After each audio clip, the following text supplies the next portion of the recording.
وأهل بيته الطيبين الطاهرين المعصومين المنتجبين المظلومين الذين أذهب الله عنهم الرجس وطهرهم تطهيرا.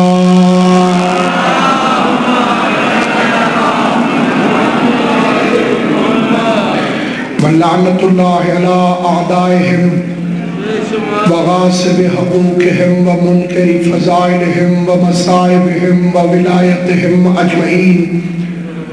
أما بعد، قال سبحانه وتعالى في كتابه الحكيم: بسم الله الرحمن الرحيم. إن الذين فتنوا المؤمنين والمؤمنات ثم لم يتوبوا فلهم عذاب جہنم ولهم عذاب الحریق. مل کے صلوات پڑھ لیں محمد و آل محمد.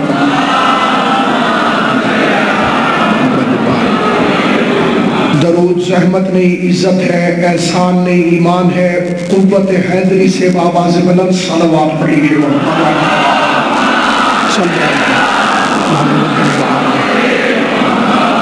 آل محمد کا عظیم اور کریم خالق محمد و اہل بیت محمد کی عزت اور عظمت کے صدقے میں اس بے مثل و بے مثال عبادت کو اپنی بارگاہ میں شرف قبولیت عطا فرمائے. بانیان مجلس، ذاکرین مجلس اور سامعین مجلس کو حسین ابن علی کی طیب الطاہر اماں کی بارگاہ سے خدا اس پرخلوص عبادت کا بہترین اجر عطا فرمائے.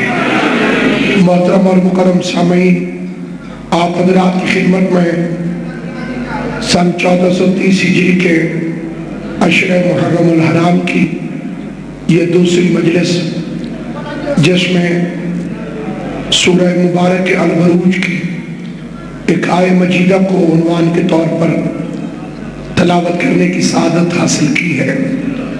ارشاد ہو رہا ہے: ان الذین فتنوا المؤمنین والمؤمنات، وہ لوگ جو مومنین اور مومنات میں فتنہ پیدا کرتے ہیں، ثم لم یتوبوا، اور پھر اس کے بعد توبہ بھی نہیں کرتے، ان کے لیے ہم نے دردناک عذاب کو تیار کر رکھا ہے.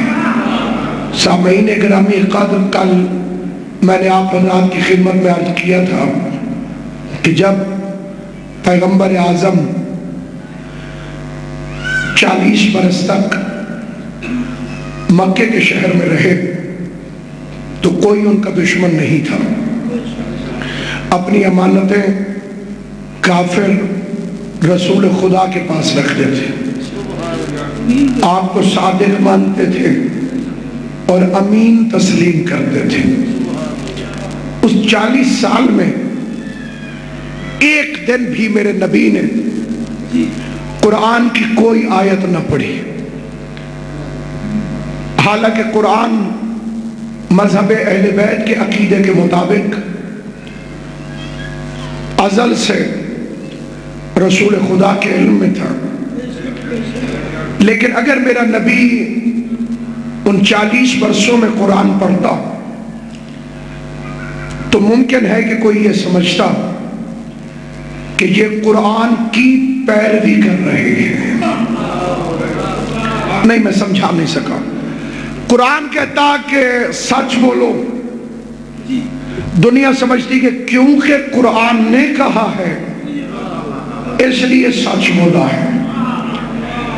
اللہ نے پہلے کردار رسول کا پیش کیا، پھر قرآن نازل کیا، تاکہ پتہ چلے یہ قرآن کی پیروی نہیں کرتا، قرآن محمد کی پیروی کرتا.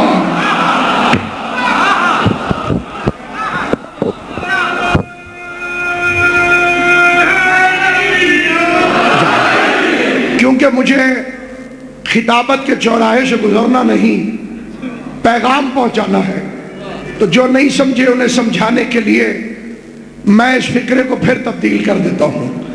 آواز قدرت آئی، میرے حبیب پہلے انہیں قرآن بن کے دکھا دے، پھر انہیں قرآن پڑھ کے سنا دے.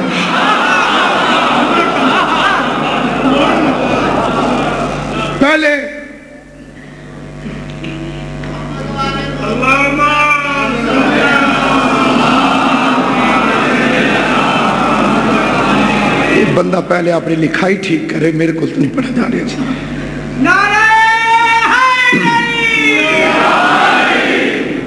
پہلے قرآن بن کے دکھا دے اور پھر انہیں آپ یہاں شبیر بھائی کو جی شبیر بھائی پہلے قرآن بن کے دکھا دیں اور پھر قرآن پڑھ کے سنا دیں۔ پہلے اپنا کردار پیش کر، پہلے اپنی سیرت پیش کر، پہلے ان کے درمیان چلتا پھرتا قرآن بن، اور پھر اپنے کردار کے ذریعے سے انہی لوگوں کے درمیان زندگی گزار کر اعلان کر کے میں اللہ کا رسول ہوں۔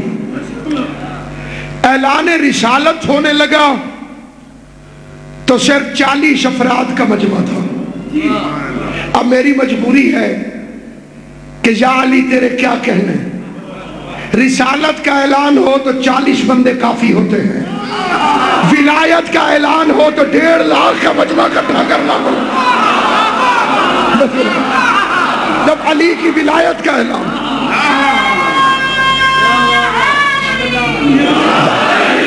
40 کافروں میں ایک بولا، ان 40 کے علاوہ تھا وہ، اور اس کے فکرے یہ تھے انا ناصرو کا یا رسول اللہ۔ سب سے پہلے پوری کائنات میں جس کے منہ سے لفظ یا رسول اللہ نکلا وہ میرا علی تھا۔ توجہ چاہتا ہوں نوجوانوں کی، تو اب کائنات میں قیامت تک جو بھی یا رسول اللہ کہے سمجھنا علی کی سنت پر عمل کر رہا۔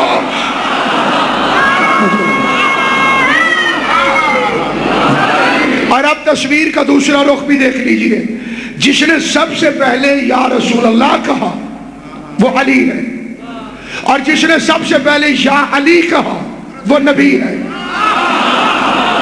جو یا رسول اللہ کہتا ہے وہ علی کی سنت پہ عمل کرتا ہے، جو یا علی کہتا ہے وہ نبی کی سنت پہ عمل کرتا ہے۔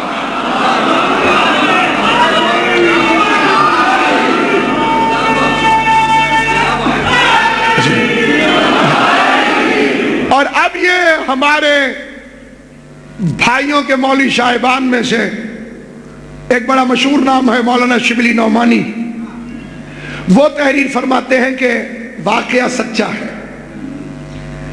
واقعی رسول نے علی سے کہا تھا کہ میں تجھے اپنا وزیر بناؤں گا، لیکن کہنے لگے کہ اس کا حقیقت سے تعلق نہیں۔ اچھا بھی واقعہ سچا ہے تو حقیقت سے تعلق کیوں نہیں؟ کہا وہ تو رسول نے تھپکی دی تھی۔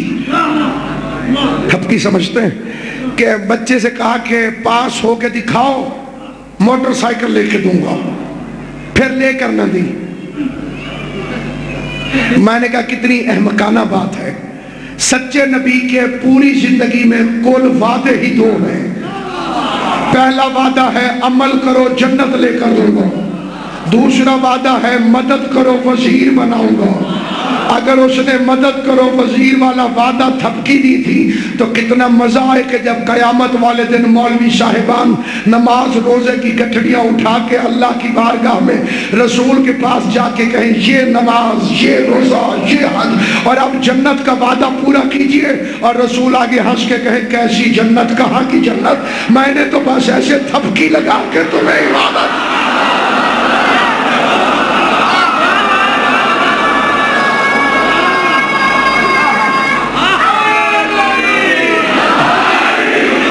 لگے نہیں آپ سمجھے نہیں، ہم علی کے دشمن نہیں ہیں، لیکن دیکھیے نا علی کی عمر صرف 10 سال تھی، علی بچے تھے۔ ایک علی بچے تھے، نبی تو بچے نہیں تھے۔ علی نے وعدہ کیا میں مدد کروں گا۔ توجہ، اب علی کے لیے ممکن ہے کہ وعدے سے پھر جائے۔ مثال دے رہا ہوں، ہجرت کی رات رسول نے فرمایا یا علی میرے بستر میں سو جاؤ۔ علی کہہ دیتے یا رسول اللہ میں اس وقت بچہ تھا، مجھے پتا نہیں تھا یہ اتنا مشکل کام ہے. یہ تو بچہ ہو کے وعدہ نبھائے اور وہ رسول ہو کے وعدہ نہیں نبھائے گا. اب کیونکہ پورے مجمع میں سے ایک علی بولا تھا، یہ پہلا فکرہ ہے جو میں اپنے موضوع کے متعلق کل کی تقریر کے بعد آج کہنے لگا. ایک علی بولا، دل جل گئے. سب نے سوچا کہ اگر یہ نہ اٹھتا تو رسالت تو ناکام ہو گئی تھی، یہ کیوں اٹھا؟ یہ علی کی دشمنی کا بیج پڑ گیا. پہلی ریزن یہ پیدا ہوئی کہ اگر علی نہ اٹھتا تو رسول کی تقریر آج بھی ناکام ہو جاتی. یہ پہلا دن تھا کہ لوگوں کے دلوں میں علی کی دشمنی کا، علی کے بغض کا بیج پیدا ہو گیا. وہ دشمن بن گئے، ہمیں محبت ہو گئی. اگر یہ نہ اٹھتا تو رسول کی مدد کرنے والا کون تھا؟ اس ایک نے اٹھ کے رسالت کی لاج رکھ لی، اس ایک نے اٹھ کے رسالت کی بات رکھ لی. اب دونوں صورتیں شروع ہو گئی. پہلے بیج پڑتا ہے، ادھر محبت کا بیج پڑ گیا، ادھر دشمنی کا. اب رسول چل رہے ہیں. کافروں نے اپنے بچوں کو بلایا، کہنے لگے دیکھو اس نے ہمیں بڑا تنگ کیا ہے، بدلہ لے کے دکھاؤ. انہوں نے کہا بدلہ کیسے ہوگا؟ کہا پتھر مارو. الزام 3 لگائے رسول پر. پہلا الزام شاعر ہے. شاعر تو بس ایسی ہوا میں باتیں کر دیتے ہیں، لہذا اس کی باتوں میں یقین نہ کریں. دوسرا الزام مجنون ہے، معاذ اللہ پاگل ہے، تاکہ بچے اس کی بات نہ سنیں. تیسرا الزام ساحر ہے، جادوگر ہے. اب تینوں الزاموں کی وجہ سن لیجئے. پورے معاشرے میں افراد ہوتے ہیں 3 قسم کے، یا مرد یا عورت یا بچے. مجنون کہا تاکہ بچے پتھر ماریں، شاعر کہا تاکہ مرد بات نہ سنیں، جادوگر کہا تاکہ عورتیں ڈر کے بھاگ جائیں. اللہ نے کہا یہ کافروں کا بندوبست ہے، تو اب میرے حبیب میرا انتظام بھی سن لے. میں بچوں کے مقابلے پہ علی دوں گا، عورتوں کے مقابلے پہ خدیجہ دوں گا، مردوں کے جواب کے لیے ابو طالب ادا کروں گا. سلامت رہو آباد حیدری. آباد میں تجھے بندوبست کر کے دوں گا کہ اس کی مجال کے تیرے پیغام کو روک سکے. اب بچوں کی فطرت یہ ہوتی ہے کہ اگر کوئی انہیں پتھر مارے اور وہ واپسی پہ مارے تو پاگل ہونا کنفرم ہو جاتا ہے. لوگ کہتے ہیں بچوں کو مارا. 2-3 بچوں نے رسول کو تنگ کیا، رسول سیدھے ابو طالب کے پاس گئے. چچا نصرت کیجیے. کا فکر نہ کر. اس نے کافروں کو بلایا. کمی ہوتا تو کسی کے دروازے پہ جاتا. زبان سے بولنا جسے بات سمجھ میں آیا. سردار تھا، اپنی پاس بلایا. کہا یہ تمہارے بچے میرے بھتیجے کو تنگ کرتے، انہیں منع کرو. وہ بھی پورے دنوں کے تھے. کہنے لگے واہ ابو طالب، سرکار بچے جو ہوئے، یہ لفظ یاد رکھنا. کیا جواب دیا کافروں نے؟ بچے جو ہوئے. سرکار نے فرمایا دفع ہو جاؤ. علی جی بابا ادھر آؤ. جو آنکھ رسول کے خلاف اٹھے وہ سلامت نہیں رہنی چاہیے. میرا مولا مجھے توفیق دے میں ابو طالب کا علی کی گھٹی میں ڈالا ہوا سبق پڑھ سکوں. علی جو ہاتھ رسول کی طرف اٹھے وہ سلامت نہیں رہنا چاہیے. علی کی گھٹی میں ابو طالب نے یہ بات ڈال دی کہ جو دشمن رسول ہے تو نے اسے نہیں چھوڑنا. بس علی نے باپ کا سبق سنا, کھجوریں کھاتا گیا, گٹھلیاں جیب میں رکھتا گیا. لوگ سمجھتے تھے بچے کا کھیل ہو رہا ہے, کسی کو کیا خبر کہ حفاظت مصطفیٰ کا اسلحہ جمع ہو رہا. حفاظت مصطفیٰ کا اسلحہ جمع کر کے آگے آگے رسول, پیچھے پیچھے علی. لوگ کہتے ہیں رسول کا سایہ نہیں تھا, تمہیں نظر نہیں آیا.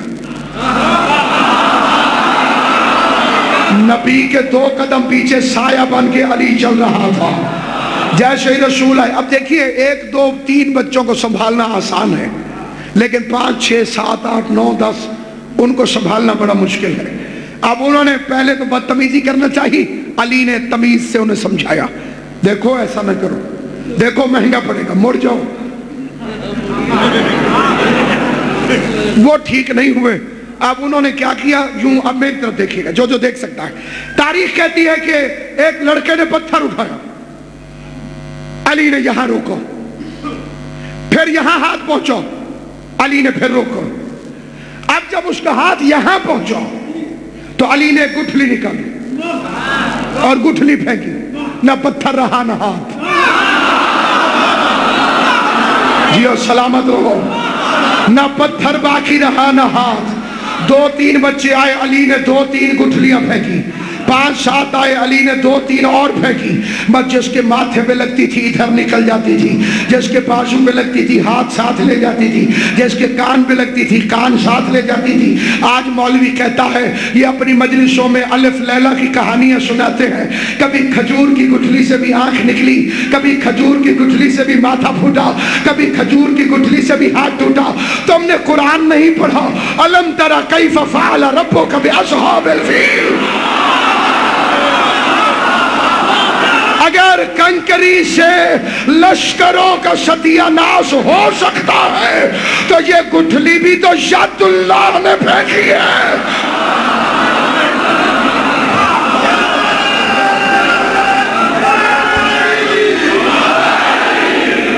یہ گٹھلی پھینکنے والا بھی تو ید اللہ. بڑے زخمی کافروں کے بچے لہو لہان اپنے اپنے گھروں میں آئے. امریکہ کی ایک بہت بڑی تحقیق والی کتاب میں یہ تذکرہ ہے. وہ کہتے ہیں کہ بر صغیر کی عورت گنگی ہوتی. کیوں؟ ان کا حق نہیں مانتی, ساری زندگی چپ رہ کے گزار دیتی ہے. لیکن ایک بات کی گواہی دینا, یہ چپ رہنے والی عورت بھی اپنے بچے کی خاطر گھر سے باہر لڑنے آ جاتی.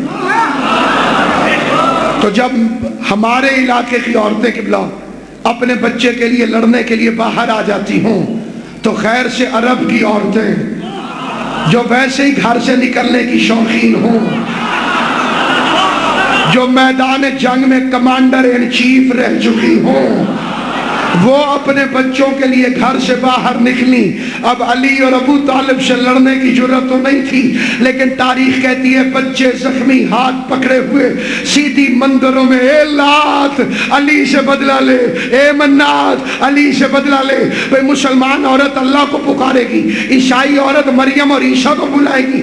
یہ بت پرست تھی, کسی نے لات کو پکارا, کسی نے منات کو پکارا, اور کہتی کیا تھی, لات علی سے بدلہ لے, منات علی سے بدلہ لے. اور بہت چپ کر کے اپنی زبان پہ زبانی سے کہہ رہے تھے چپ کرو, شکر کرو, ابھی علی کا رخ تمہاری طرف ہے.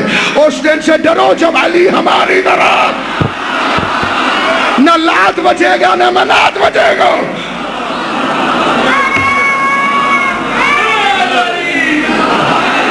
اور اب جب شوہر گھر آئے تو بیچاری تڑپی, کسی نے کہا بھی صحیح, کھانا نہیں دوں گی,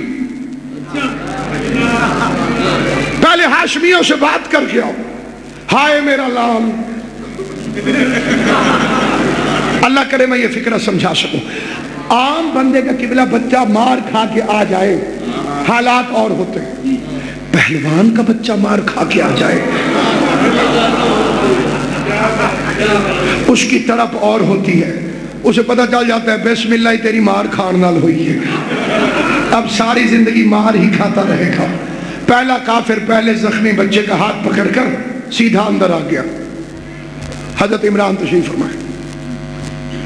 باہر سے گھر والی نے تو بھیج دیا تھا، آگے ابو طالب تھا. کیسے آئے ہو؟ سلام کرنے.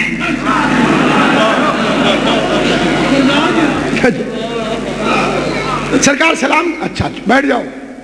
اور زخمی بیٹے کو لے کے بیٹھ گیا. تھوڑی دیر بعد ایک اور بچہ بھی آ گیا اپنے باپ صاحب. اب دونوں خسر پسر کرنے لگے. کیسے آئے ہو؟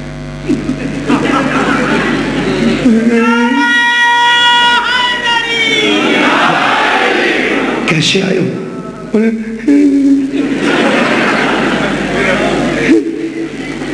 تم کیسے آئے ہو؟ ان کے ادھر بھی یہ آگے لگی ہوئی، یہ بھی زخمی ہے. 2 3 4 5 6 7 کافی سارے کافروں کے بچے آ گئے. اب جو کافی سارے اکٹھے ہوئے تو اب ذرا ہمت پیدا ہوئی، لیکن سامنے ابھی بات نہیں کی. اشارہ کیا کہ ذرا باہر آؤ. سارے باہر آ گئے. اب ایک بزرگ تھا وہ کھڑا تھا، اس نے بچے اکٹھے کیے. تمہیں کس نے مارا؟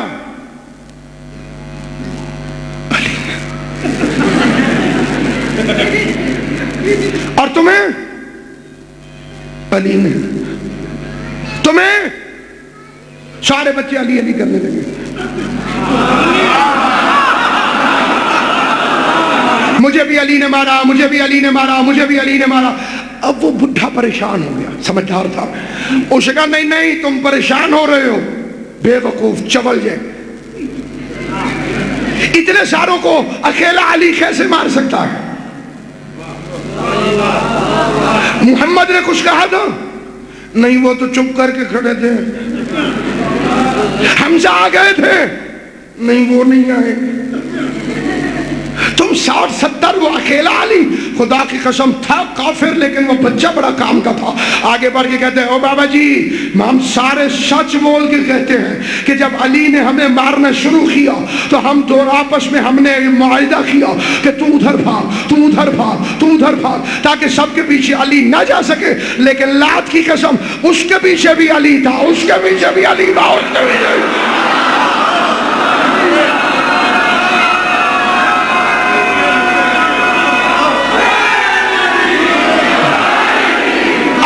بڑھا دل ملایا. انہوں نے کہا ہاں جادوگر تو ہیں یہ ہاشمی جادوگر تو ہیں. آؤ چلو ابو طالب سے بات کریں. اب سب کاٹے ہو گئے. ابو طالب تیرے بچے نے ہمارے بچوں کو زخمی کیا ہے. ابو طالب ہنسنے لگے. کہا ہمارے بچے زخمی ہو گئے آپ ہنستے ہیں؟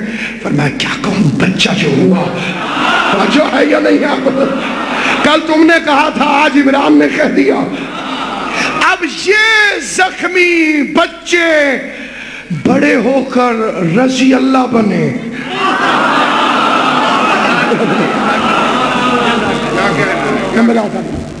یہ جو زخمی بچے تھے یہ جب بڑے ہوئے پھر یہ رضی اللہ بن گئے. اب یہ علی سے محبت کرتے ہیں. وہ جو پچھلا بیج تھا اس کی کونپلیں نکل آئیں.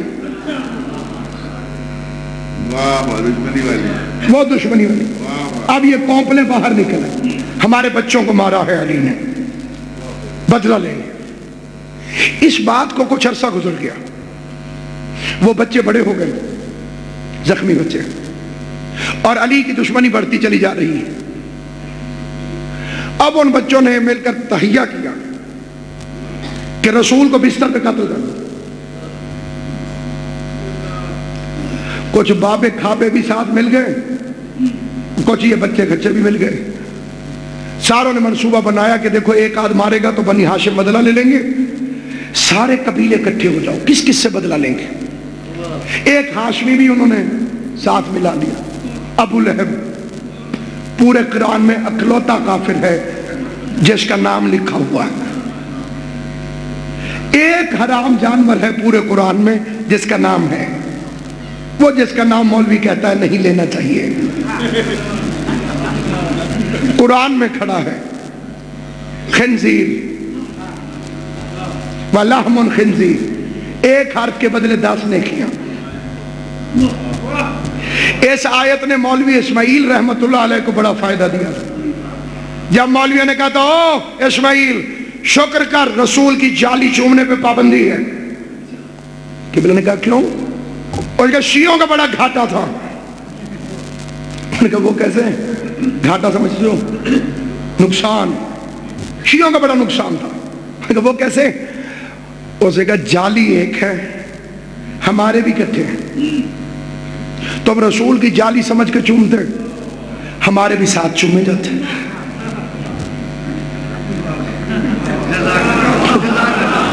نمبردار صاحب قبلہ اسماعیل صاحب ہنسنے لگے۔ قبلہ نے قرآن اٹھایا، مولوی کو کہا چوم اسے، اس نے قرآن کو چوما۔ اسماعیل صاحب ہنس کے کہتے ہیں اس میں تو خنزیر کا نام بھی لکھا ہوا ہے۔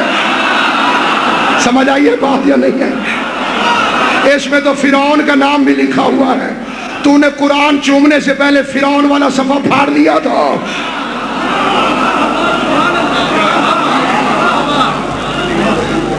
اور ہے یا نہیں؟ یہ خنزیر کا نام کیوں لکھا؟ یہ ہے تو حرام، عادتیں اس کی حلال جانوروں والی ہیں، تاکہ کسی کو دھوکہ نہ ہو، نامزد کر دیا۔ ابو لہب تھا تو کافر، خاندان اس کا اچھا تھا، کہیں کسی کو دھوکہ نہ ہو اس لیے اس کا نام قرآن میں لکھ دیا۔ یہ بھی ساتھ شامل ہو گیا، ساتھ میں پوری رات کافر جاگے۔ آج کل رات جاگنا بڑا آسان ہے، لائٹیں ہیں، روشنیاں ہیں، رونق ہے، ٹی وی ہے، سب کچھ موجود ہے۔ اس زمانے میں رات جاگنا، 30-40 سال پہلے بھی جو رات جاگتے تھے انہیں اس بات کا اندازہ ہوگا۔ کوئی جاگتا ہوتا تھا تو بندے پوچھتے تھے بھی خیر ہے؟ آپ کوئی سونے لگے بیچارہ 8-9 بجے، تب اس سے بندے پوچھتے ہیں تیری طبیعت ٹھیک ہے؟ غور ہے یہ نہیں؟ پوری رات جاگنا، اس میں مجھے اعتراض نہیں کہ آپ رات کیوں جاگتے، جاگیے، لیکن میں آپ کو ایک حدیث سناتا ہوں۔ حضرت امام حسین علیہ السلام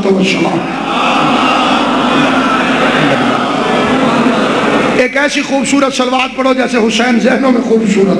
اللہم صلی علی محمد۔ دیکھیں شریعت پہنچانے والے کا کام نافذ کرنا نہیں، پہنچانا ہے۔ وما علینا الا البلاغ المبین، نبی بھی فرماتے ہیں ہمارا کام بس کھول کھول کے پہنچا دینا ہے۔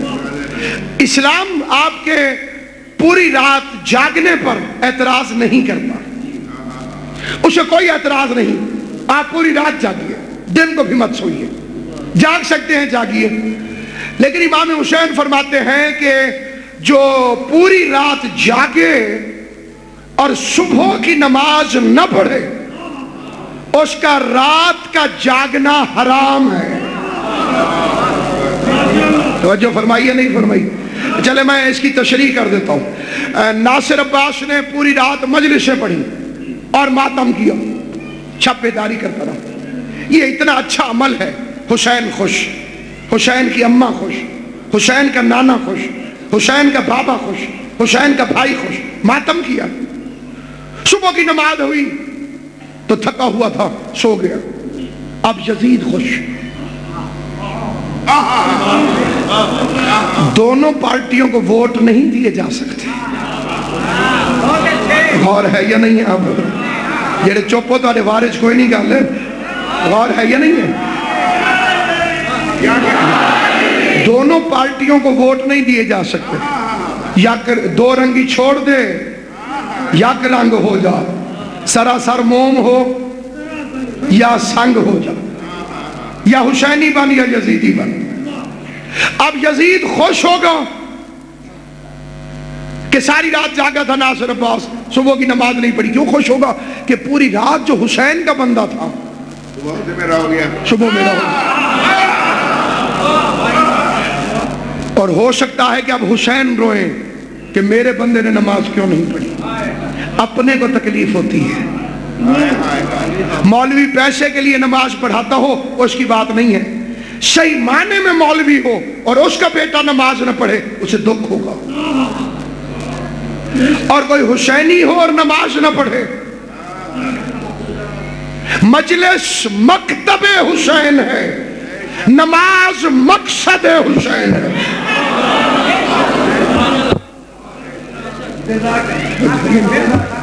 حسینی بنو, حسینی. بسم اللہ. مجلس مکتب حسین ہے, نماز مقصد حسین. قبلہ نے فرمایا تو ایک فکر ہے اس کی تشریح میں اور بھی ہے. دیکھو ایک ہوتی ہے مارکیٹ, ایک ہوتی ہے فیکٹری. اس کے ترجمے کی ضرورت نہیں ہے لیکن چھوٹے بچوں کو سمجھا دیتا ہوں. فیکٹری میں مال بنتا ہے, مارکیٹ میں فروخت ہوتا ہے. ٹھیک ہے, یہ ٹوپی بنی ہوگی کسی فیکٹری میں, بکنے آئی ہوگی مارکیٹ میں. میں گیا دکان سے مارکیٹ سے لینے کے لیے, میں نے کہا ٹوپی ہے, اس نے کہا فیکٹری سے نہیں آ رہی. توجہ کر, تیری بھی تو ٹوپی ہے کہ نا, توجہ کر, تو اپنی ٹوپی سمجھ لے. دیکھیے میں نے کہا محرم آ رہا ہے بھائی مہربانی کرو. اب جب میں آگے گیا فیکٹری میں تو اتنی ٹوپیاں تھیں کہ جگہ نہیں تھی. انہوں نے ساتھ والا گودام بھی کرائے پہ لے رکھا تھا ٹوپیاں رکھنے کے. تو اب یہ معاملہ خراب ہے, یا کاریگر خراب ہے, یا مال ناقص ہے, یا سپلائی نہیں ہو رہی. فیکٹری میں ہے تو مارکیٹ میں ہونی چاہیے. مجھے امام حسین کے روضہ اطہر کی قسم, مجلسیں آل محمد کی فیکٹریاں ہیں, مسجدیں آل محمد کی مارکیٹ ہیں. غور ہے یا نہیں آپ؟ ایک بے نماز بے وضو نجس حالت میں علم اٹھا کے جا رہا ہوں, حسین ایسے خوش ہوں گے, یا ایک نمازی باوضو ہو کر ہاتھ میں علم لے کر چلے, زمانہ دیکھے یہ وہ قوم ہے جو حسین نے تیار کی.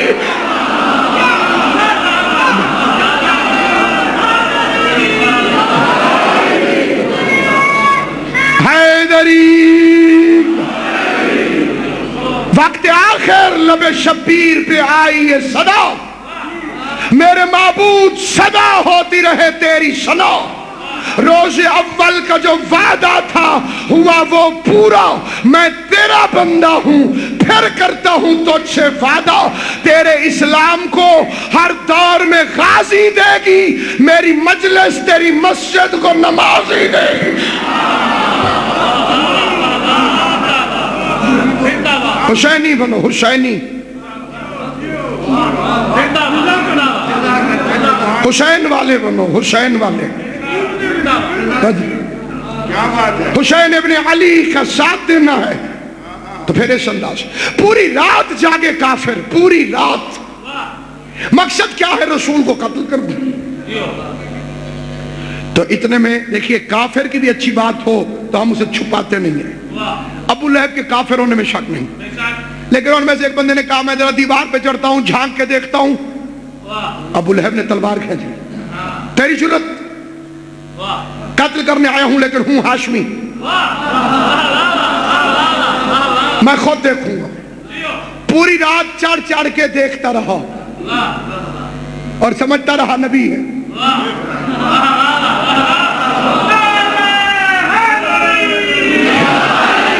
شبی بھائی ایک ہے میرا مولا علی, سو جائے تو نبی لگتا ہے, بول پڑے تو خدا لگتا ہے.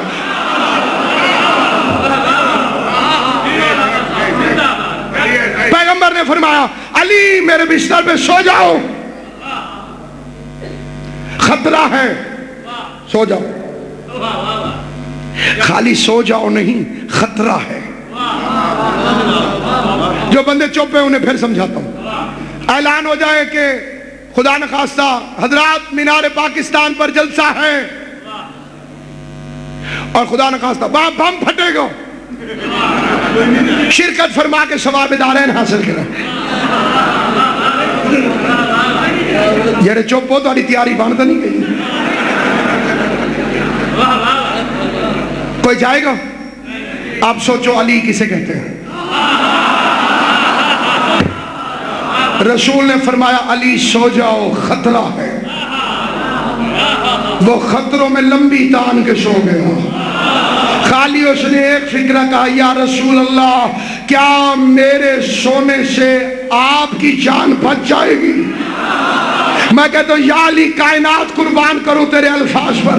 پوری زندگی حیدر کرار میں پیغمبر کے لیے کیا کیوں کب کیسے اگر مگر کہ الفاظ کبھی نہیں ملتے ہیں. یہ پہلی اور آخری دفعہ ہے کہ جب علی نے رسول سے کہا کیا میرے سونے سے آپ کی جان بچ جائے گی. میں کہتا ہوں یا علی یہ پوچھنے کی ضرورت کیا ہے؟ وہ چپ کر کے سو جائیے. فرمایا نبی سے نہیں پوچھ رہا تھا، امت کو بتا رہا تھا کہ ہجرت کی رات محمد کی جان سونے والے نے بچائی ہے، رونے والے نے نہیں بچائی. نعرہ حیدری سلامت رو.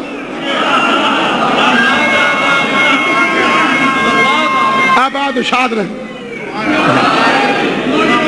خطرہ تھا جان کو. کوئی دکھلاؤ جو محمد کا علمدار بنے، سبحان اللہ. عرش پہ جنگ کرے، عرش پہ تلوار بنے، بستر موت پہ تیغوں کے تلے سو جائے. ارے کتنی جرأت ہے کوئی حیدر کرار.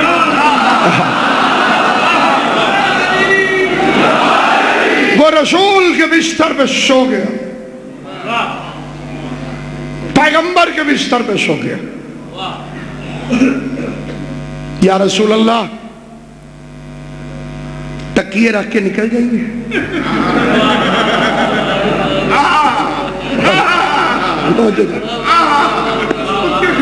ایک طریقہ یہ بھی تو ہے نا کہ نا یوں تکیے رکھیے. طریقہ تو آپ کو بھی پتا ہے. اوپر چادر بچھا دیجئے. یا علی یا علی. علی کو سلانا ضروری ہے. خدا کی قسم تاریخی فکرہ کہہ رہا ہوں. فرمایا یوں نکلوں گا تو فرار کہلائے گا، علی کو سلایا ہے تو ہجرت کہلائے گی. اس طرح سے گیا ہوں تو ہجرت. علی کو سمجھو، علی سے پیار کرو. اس کے علاوہ جنت میں جانے کا کوئی راستہ نہیں. علی کی محبت وہ اکلوتی کرنسی ہے جو قیامت کے میدان میں چلتی ہے. جس کے پاس علی کی محبت نہیں ہوگی بھوکا رہے گا، غریب رہے گا، مار کھائے گا، جہنم میں چلے گا. اور اگر کسی کے پاس علی کی محبت والی کرنسی ہوئی ملک الموت پیر بھائیوں والا سلوک کرے گا. جیسے پیر بھائی ہوتے ہیں وہ سلوک کرے گا. یہ رسول ہجرت کر رہے تھے اور پھر یہاں سے ہجرت کر کے مدینے پہنچ گئے. بڑا آباد کیا ہاشمیوں نے مدینے کو. 60 ہجری میں بھرا ہوا گھر تھا حسین کا.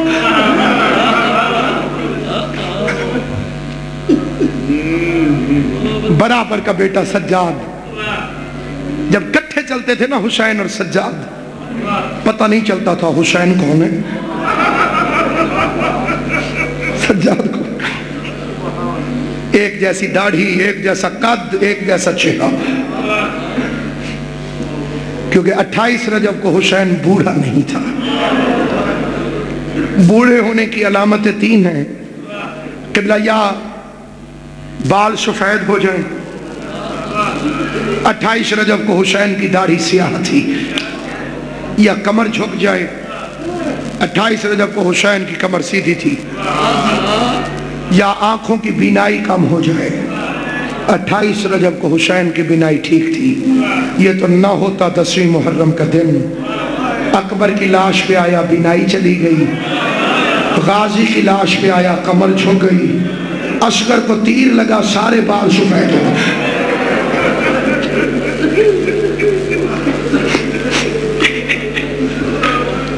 یہ مجمع خدا اسے نظر بد سے محفوظ رکھے. یہ محنت ہے زینب عالیہ کی. یہ مجلس محنت ہے شہزادی زینب عالیہ کی. مقصد شبیر پورا نہ ہوتا اگر زینب ساتھ نہ ہوتی۔ ہر ایک نے حسین پہ بیٹے قربان کیے، زینب نے حسین پہ نسل آج حسنی سید ہیں، حسینی سید ہیں، زیدی ہیں، عابدی ہیں، جعفری ہیں، کاظمی ہیں، رضوی ہیں، تقوی ہیں، نقوی ہیں، لیکن زینبی نہیں ہے۔ کوئی نہیں کہتا کہ میں بی بی زینب کی۔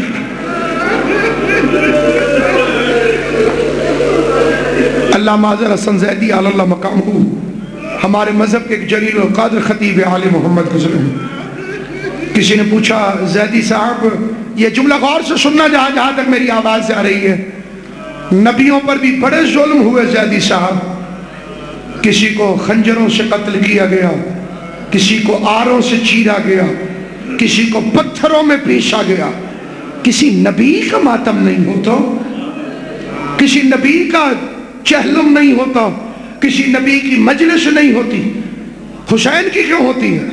زیدی صاحب نے رو کے فرمایا کسی نبی کی زینب جیسی بہن نہیں تھی۔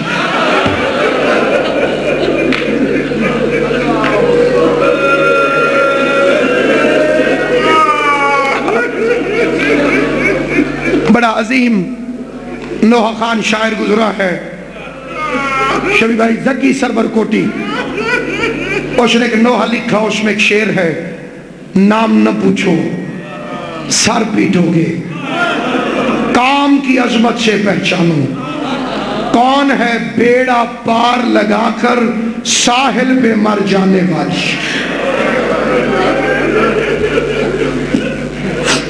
دنیا میں کوئی ایسی بہن ہوگی، کائنات کی ہر مستور کو حق ہے اپنی مرضی کا حق المہر مانگے۔ جب علی نے پوچھا نا زینب حق مہر میں کیا لکھوانا چاہتی، کہا بابا عبداللہ سے کہو لکھ دے جب حسین مدینہ چھوڑے عبداللہ مجھے ساتھ جانے سے منع نہیں کرے۔ خدا میری بہنوں کے نصیب نیک کرے، بیٹیوں کے نصیب نیک کرے۔ حسین کی ماں کا صدقہ خدا تمہیں نہ ماں باپ کے گھر میں کوئی دکھ دکھائے، نہ سسرال کے گھر میں۔ میں اپنی بیٹیوں بہنوں سے مخاطب ہوں، عربوں میں ایک رسم تھی قبلہ، یہ ہمارے خاندانوں میں بھی موجود ہے، لیکن ہو سکتا ہے کہ کئی مختلف طریقوں سے ہو، لیکن عربوں میں یہ رسم تھی، شادی کے بعد 3 دن تک اکرم بھائی دلہن کا بھائی دلہن کے سامنے نہیں آتا تھا۔ ہمارے کئی علاقوں میں ماں نہیں جاتی، وہاں پہ رواج تھا بھائی نہیں جاتا تھا، اور زینب عالیہ نے زندگی میں کوئی دن نہیں گزارا تھا جس دن حسین کے چہرے کی زیارت نہ کی ہو۔ جناب عبداللہ سے شادی ہو گئی، پہلا دن کائنات میں آیا جب زینب نے حسین کو نہیں دیکھا، پورا دن تڑپتی رہی زینب عالیہ، پہلی رات روتے روتے گزر گئی۔ اگلا دن آیا یا عبداللہ مسجد میں حسین کے پاس آئے، کہتے ہیں مولا یہ رواج تو دنیا والوں کے لیے ہے، آپ تو عرش کے باسی ہیں، مولا جلدی میرے گھر آئیے ورنہ زینب مر جائے گی۔ میں یہاں پہ ایک جملہ کہتا ہوں، مدینے شہر میں تھا حسین، بالکل ساتھ تھا حسین، زندہ و سلامت تھا حسین، خالی ایک دن نہیں دیکھا، زینب بے قرار ہو گئی۔ اللہ جانے وہ وقت کیسے گزارا ہوگا جب شبیر کا لاشا کربلا کی ریت پر بکھرا پڑا تھا، زینب قید ہو کے جا رہی تھی اور رو رو کے کہتی تھی بھائی بھی میرا مارا جائے۔ ماتم کر کے اجرکم علی اللہ، اجرکم علی اللہ، جعلکم اللہ من الباقین، مولا میرا اور تمہارا شمار رونے اور رلانے والوں میں کرائے۔ ایک خاتون روایت کرتی ہے، میں اس دن آئی جب سید روانہ ہو رہے تھے، بڑا رویا ہے مدینہ، بڑا رو، میں پوری ذمہ داری سے علماء تشریف فرمائیں اور علماء سے پوچھے گا، بڑا رویا ہے۔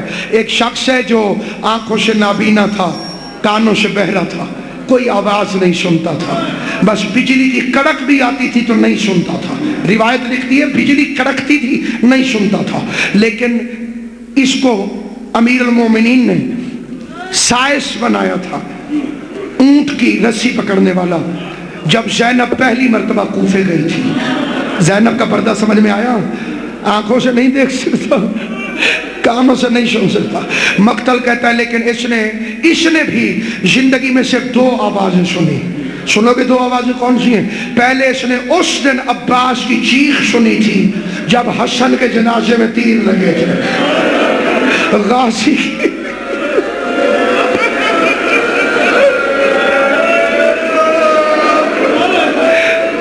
جب حسین بھائی کے جنازے کے سامنے آ کر مدینے والوں سے کہتا تھا نہ مارو میں واپس لے کے جا رہا ہوں۔ جزاک اللہ، مولا تمہیں کوئی غم نہ دے سوائے غم حسین کی۔ یہ شرم کر کے رونے کے دن ہی نہیں ہے، چیخے مار مار کے رویا کر، اونچی آواز میں رویا کر، ایسے رویا کر بے شک تجھے ساتھ والا دیوانہ سمجھے، لیکن تجھے اس رونے کا پتہ قبر میں جا کر لگے گا، قیامت میں جا کے لگا۔ فاطمہ زہرا ایک ایک آنکھ کے سامنے رومال لے کر آنسوؤں کو لینے کے لیے آئی ہوئی ہے، بی بی نذرانے قبول کر۔ دوسرا اس دن اس نے آواز رونے کی سنی جب سید مدینے سے جا رہے تھے، کہتا یہ کیسا شور ہے؟ بیٹی نے بتایا زینب جا رہی ہے۔ تڑپ کے اٹھ کے کہتا ہے انہیں کسی نے روکا نہیں ہے، انہیں کسی نے روکا نہیں ہے۔ ارے اس کی عزت سے تو میں واقف ہوں۔ اس انداز سے بیویاں چلنے لگی۔ عباس نے دکانوں کو بند کروایا، مدینے میں منادی کرائی گئی۔ عباس گھوڑے پر بیٹھے، گھوڑے پہ بیٹھ کے عباس نے گھوڑے کو دوڑایا۔ کبھی کبھی آسمان کی طرف دیکھ کے غازی فرماتا تھا الحجاب الحجاب، پرندوں گھونسلوں میں چلے جاؤ، وہ باہر آ رہی ہے۔ ماتم بھی کرتے آنا، سنتے بھی آنا، جسے رونا نہ آئے ہائے ضرور کہے، وہ باہر آ رہی ہے۔ جس کی ماں کا جنازہ رات کو اٹھا تھا، ہر بی بی کو اس کے قریبی نے سوار کرایا، ہر بی بی کو اس کے قریبی نے سوار کیا۔ علی اکبر آئے، جناب لیلا کو بٹھایا، حضرت قاسم آئے، بی بی ام فروا کو بٹھایا۔ لیکن جس وقت زینب عالیہ آئی، سارے بنی ہاشم قطار بنا کر کھڑے ہو گئے۔ حسین کا امامہ کھول کے گردن میں آ گیا۔ غریب کبھی اندر جاتا تھا، کبھی باہر آتا تھا۔ ایک مرتبہ بی بی زینب، اب میری طرف دیکھنا جو دیکھ سکتے ہو، جیسے ہی علی کی بیٹی اپنے اونٹ کے قریب پہنچی، عباس اونٹ کے پاس ایسے جھک گیا جیسے نمازی سجدے میں جھکتا ہے۔ مطلب کیا تھا؟ بی بی مجھ پہ پاؤں رکھ اور محمل پہ سوار ہو جا۔ سجاد نے دایاں بازو پکڑا، قاسم نے حسن کی جگہ اونٹ کی مہار پکڑی، علی اکبر نے محمل کا پردہ اٹھایا، قاسم درود پڑھنے لگا، حسین یاسین پڑھنے لگے۔ جیسے شریف قاری قرآن کو رکھتا ہے ایسے، اور دیکھو زینب کی عزت کیا ہے، اس طرح سے حسین نے، اور مولا تیری جوانی سلامت رکھے، حسین نے زینب کو بٹھایا۔ بی بی زینب کا اونٹ اٹھا، جتنی دیر میں بی بی زینب کا اونٹ اٹھا، حسین اپنے گھوڑے پر، اکبر اپنے گھوڑے پر، سجاد اپنے گھوڑے پر۔ اب جس نے ماتم کرنا میری طرف دیکھے۔ بی بی زینب کے اونٹ نے پہلا قدم اٹھایا، حسین دائیں آ گئے، عباس بائیں آ گئے، اکبر سامنے آ گئے، قاسم پیچھے آ گئے۔ زینب کعبہ بن گئی، ہاشمی طواف کرنے لگے، ہاتھ میں ننگی تلواریں، اور صرف ایک فکرہ الحجاب الحجاب، اب ماتم کرنا الحجاب الحجاب۔ یہ تھی 28 رجب اور وہ تھی 11 محرم، ہاتھوں میں ہتھکڑیاں، سر پہ چادر نہ تھی، تماشائی زینب کے اونٹ کے گھر تماشا دیکھتے تھے اور رو رو کے کہتی تھی عباس میرے سر پہ چادر نہیں ہے، عباس مجمع ہٹا۔